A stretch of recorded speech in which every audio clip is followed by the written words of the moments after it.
Welcome back to my channel. ನಾನಿವತ್ತು ಹಲಸಂದಿ ಕಾಳು ಪಲ್ಯ ಮಾಡುವ ವಿಧಾನವನ್ನು ಹೇಳ್ಕೊಡ್ತಿದ್ದೀನಿ. ನಾನು ಒಂದು ಪಾತ್ರೆಗೆ ಎಣ್ಣೆಯನ್ನು ತೆಗೆದುಕೊಳ್ತಿದ್ದೀನಿ. ಎಣ್ಣೆ ಆದ ನಂತರ ನಾನು ಸಾಸಿವೆ ಜೀರಿಗೆಯನ್ನು ಹಾಕೋತಿದ್ದೀನಿ.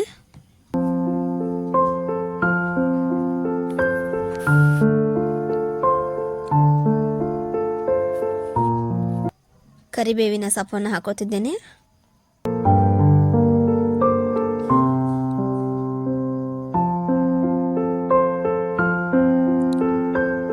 ಈಗ ಈರುಳ್ಳಿಯನ್ನು ಹಾಕೋತಿದ್ದೀನಿ.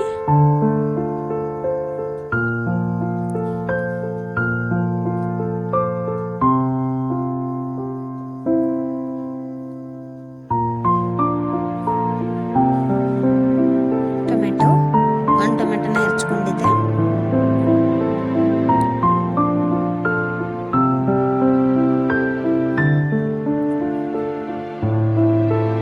ನಾನು ಕಾಳುಗಳನ್ನು 2 ವಿಸಿಲ್ ಕುಕ್ಕರ್ನಲ್ಲಿ ಹಾಕಿಸ್ಕೊಂಡಿದ್ದೆ. ಈಗ ಅವನ್ನ ಹಾಕ್ತಿದ್ದೀನಿ.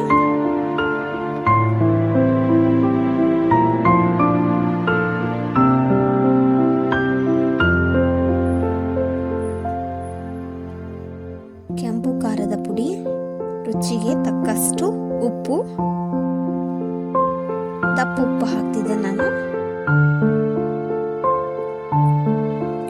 ರುಚಿಗೆ ತಕ್ಕಷ್ಟು ಸಕ್ಕರೆ,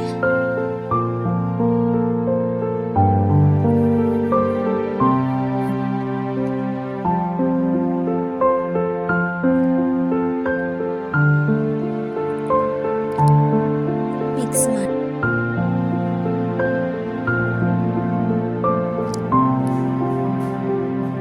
ಒಂಚೂರು ನಾನು ನೀರು ಹಾಕೊಂತಿದ್ದೇನೆ.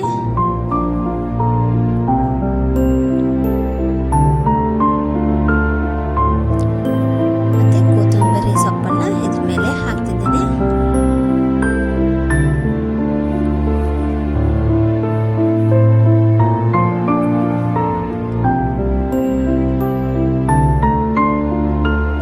ಟೂ ಮಿನಿಟ್ಸ್ ಹಾಗೆ ಕುದಿಲಿಕ್ಕೆ ಬಿಡ್ತಿದ್ದೇನೆ.